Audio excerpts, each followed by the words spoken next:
Bioport felfedező, homokhátsági világvégék, a tatárdulástól az elsivatagosodásig. Az kihívás volt.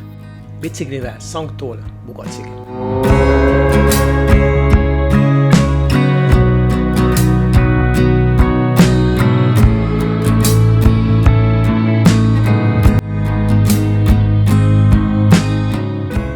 Hát Bugactól nem messze pihenek meg, Pétermorostóra egy elég pofás kis rom, akit hajdan azért nagyobb élet lehetett még. Talán tatárjárás az teljesen a török hódoltság tönkrevágott itt minden, de akkor egy jóval sűrűbb lehetett a vidék városokkal. Most, ami most van, az se rossz. Tehát ahogy Szangtól átvágtam Bugac fele az erdőn, az kihívás volt. Nem tudom, hogy mint a hegy mellett lenne. Hát mondják azt, hogy Alföldön nincsenek kihívások bringázásban. Hát, hogyha egy homokos talajos területet fölkeresünk, azért az kihívás. Szinte hegymeletbe kell menni végig a bringával. Sőt, még le is kell szállni, mert ezen átadhatatlan. Úgyhogy a kihívás része meg volt, és kemény. Maga Szang az egy érdekes település, kicsit megijesztett, mint hogyha a múltban járnék. De utána a Kun emlékhely az kifejezetten pofás volt és rendezett kultúrát. Bugacon csak átmentem, most megyek visszafele. Nyilván nem maradt a boróka ösvény, nem túl nagy, de azért érdemes bejárni azt is. Tehát összességében egy jó kis túra, és hát benne van a kihívás is. Érdemes meg fölvállalni, mert izzasztó.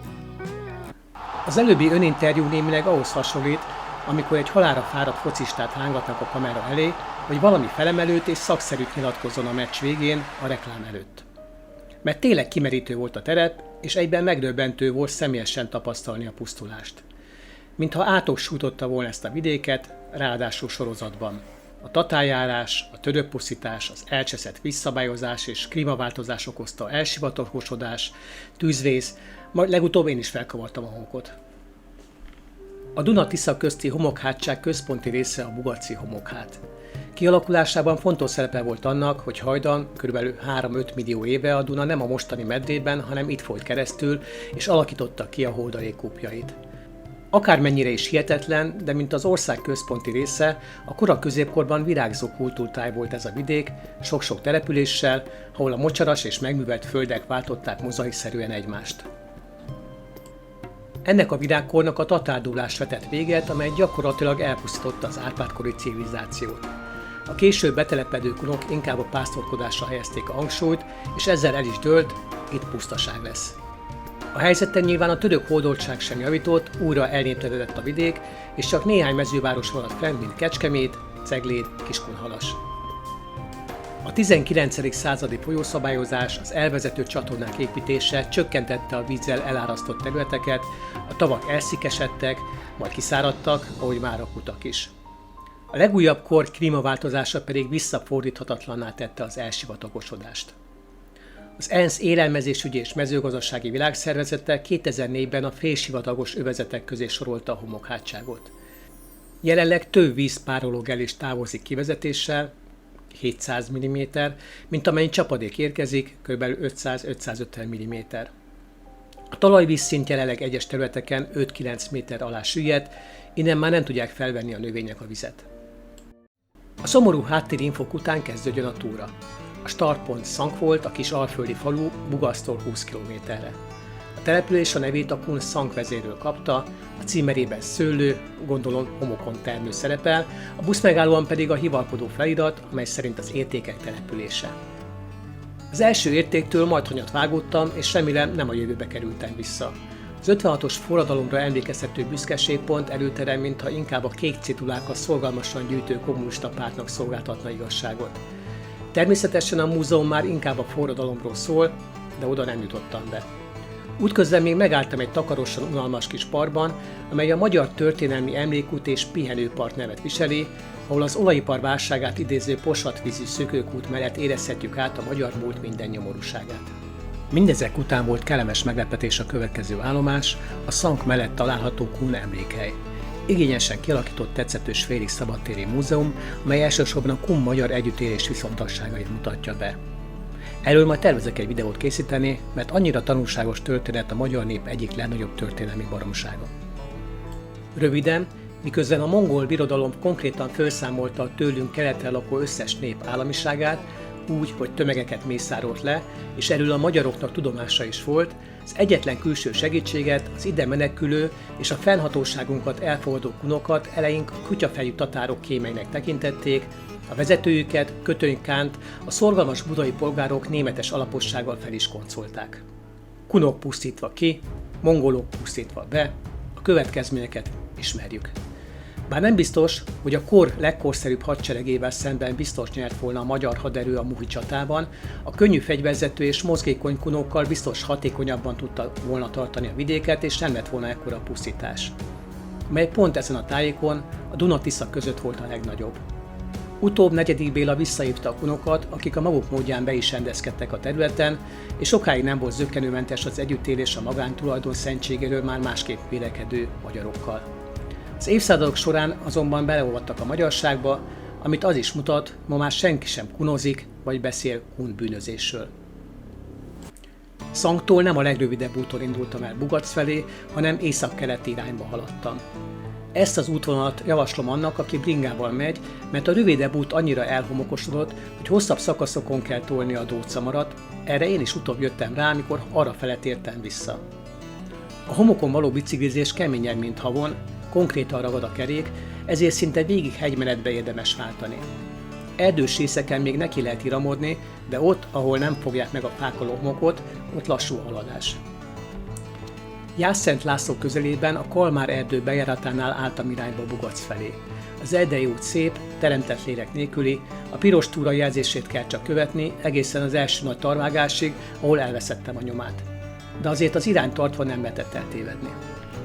Bugacon csak átkerekeztem, túl sok izgalmas látnivalóról nem olvastam a faluban, csak a megszűnt vasútállomásnál és egy fagyira álltam le. Péter monostora izgalmasabbnak ígérkezett, és még annál is izgalmasabbnak bizonyult. Nem az ultramodern, fura nevű Aranymonostor látogatóközpontot, hanem az eredeti helyszínt kerestem fel. Amin hajdan egy jelentős város terült el, egy nagy és gazdag monostorral központjában. A legnagyobb kiterjedését 1200-as évek körül érte el, akkor a város 1,6-1,8 km hosszú és 700-800 méter széles volt. A mongolok ellen jelentős harcok folytak a területen, de a város elesett, a lakosságot a feltárt leletek alapján jórészt lemészárolták.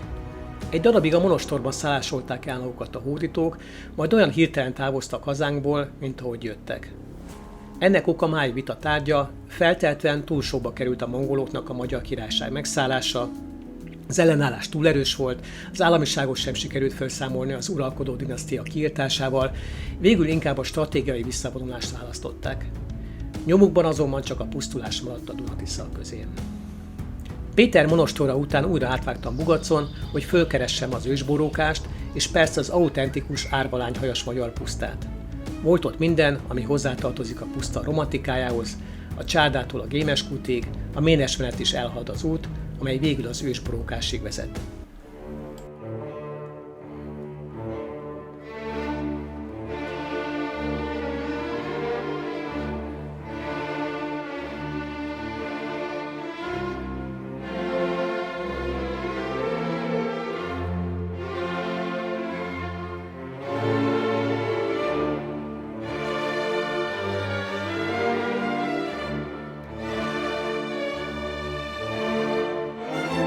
De mi is az az ősborókás?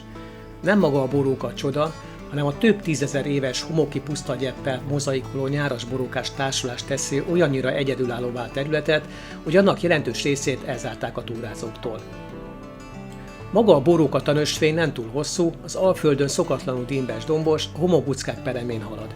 Végül az erdőt elhagyva egy magaslati pontban végződik, onnan kitűnő rálátás nyílik egy pusztulásból életre kapó vidékre, ami az ősborókásból maradt. Ugyanis 2012. április 29-én kigyulladt az erdő, közel 1100 hektár semmisült meg, a növényzet 90-95%-a elpusztult, köztük 100-150 éves borókák is. Most leginkább a természet regenerálódását figyelhetjük meg. Ezután egy újabb kihívás jött, a visszaút a legrövidebb úton Szankra. Az elektronika lemerült, úgyhogy erről csak szóban tudok egy rövid összefoglalót adni, kimerítő. Biciklivel csak az induljon el, akinek rengeteg az ideje, hogy csak lépésben haladjon a homokos úton. Néhol egyenesen a sivatagban éreztem magam, szinte vártam, mikor bukkannak fel a Tremors vérengző homokfúró gilisztái. Végül nem jöttek, én lassan is, de haladtam, és bőven jutott idő az élmények szubjektív összefoglalására. Kihívás 8. Hangulat 7. Látvány 7. Természet 7. Kultúra 6. Bónusz, világvége hangulat 8. Végpontszám 7,2. Akit érdekelnek további kimerítő kirándulások erre és arra, csak kövesse a Bioportot. Mert annak örülök.